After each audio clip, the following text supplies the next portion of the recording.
Guys, I am so happy to tell you that Morbius is definitely not as bad as the critics out there are saying. Unfortunately, it might not be that great either.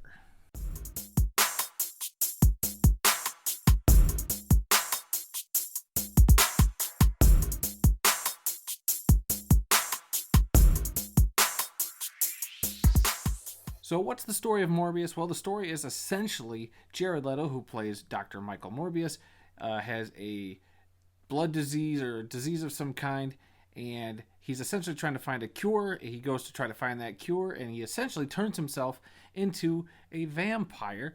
And it's the kind of plot we've seen maybe over and over again, but have you seen it in the style of a movie based on a Marvel character? Maybe. I mean, there was Blade, but he didn't turn himself into a vampire. It's a whole other thing. But this is another Spider-Man villain getting his own movie, and I guess so. This is like the third film in Sony's Spider-Man universe, which does not have Spider-Man in it yet. Maybe it's still confusing, and what made it even more confusing is the post-credit scenes, which we might lightly touch on later, but we'll see. So the story, it's a pretty straightforward story. I think Jared Leto carries the film. I think that there's a lot here to like, but there's a lot here that I understand why people would have problems with. But at the same time, I found myself for about the first hour of this film actually thinking it was pretty good. There's definitely a couple things in that first hour, despite me thinking it was good, that made me scratch my head. Some time jumps kind of made things a little confusing. There's definitely just some like stuff that happens just to keep things rolling, and I was willing to roll with it. For that first hour, I thought, whatever, I'll roll with it. It's cool. It hasn't, turned me yet.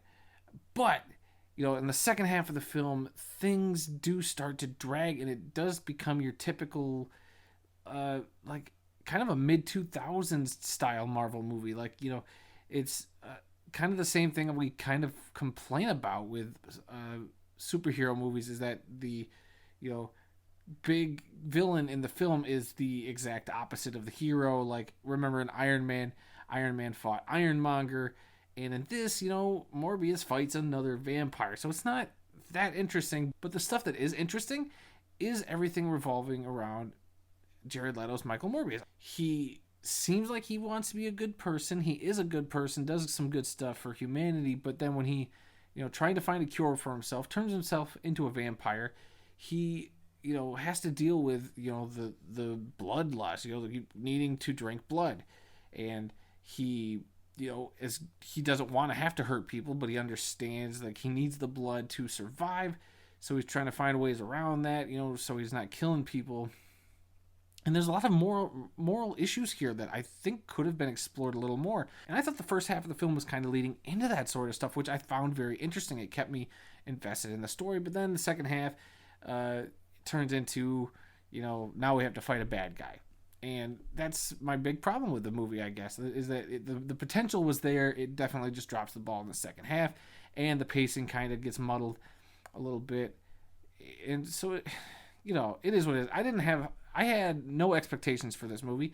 Then they plummeted once I heard everybody saying it was terrible, and I was pleasantly surprised that I didn't think it was as bad as everybody's making it out to be.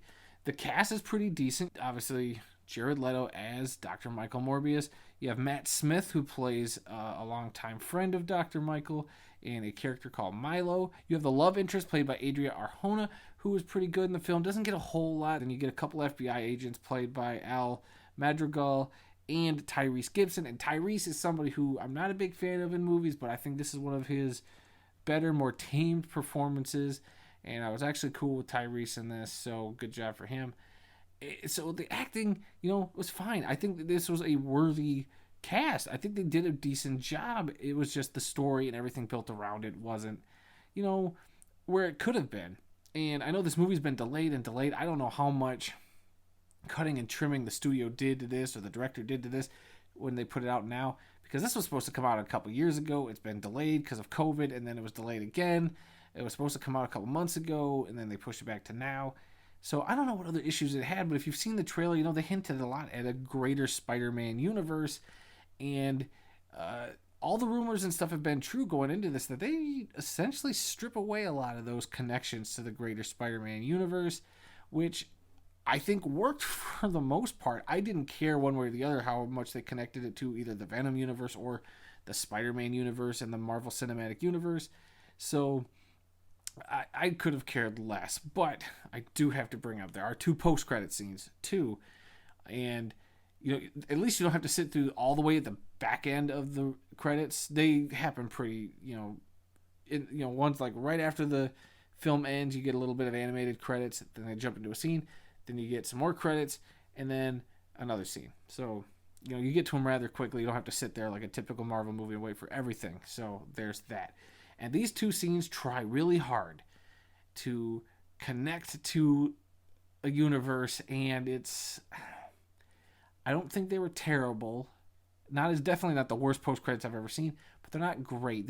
I don't know what the plan is. I think if anything, they made things more confusing, especially if you've been watching all these movies, the Sony movies and the Marvel Cinematic Universe. It's so confusing and getting muddled, and I don't know how much of this was,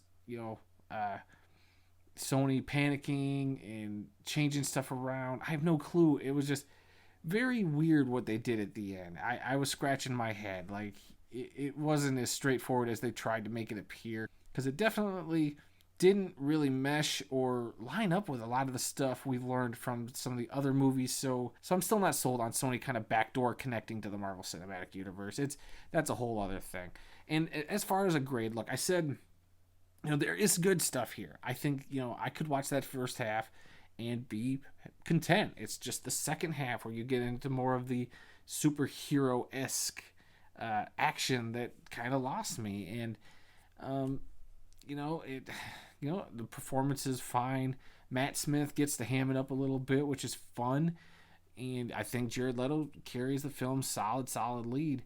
But it's just, just another kind of average, middle-of-the-road superhero movie. So I'm gonna give this a solid C. It really, surprised me. Like, the way people were talking, I was expecting to give this an F.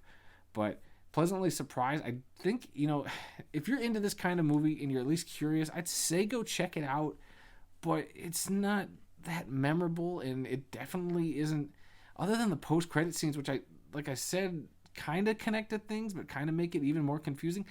I don't even know if that's worth having to sit through a whole movie to check it out. If anything, just go check out the post-credits. I'm sure they've leaked somewhere, or, I'm sure you could just read a description of what they are, because yeah, I think this might be a waste of some people's time. But if you genuinely want or are curious, I would say, I didn't hate sitting through it.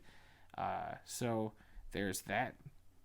And, it's up to you. If you think the trailers look good, go check it out. If you think it looks bad, I'd say skip it. So yeah, guys, that's my review for Morbius. Thank you for coming to the channel, checking out the review. If you could, hit that like button. It means a lot. Also, hit that subscription button with the little bell icon to get notified whenever I drop new videos. And if you could please, drop your comments below. Have you seen the movie? Do you want to see the movie? How does this look to you? I'm very curious to hear your thoughts.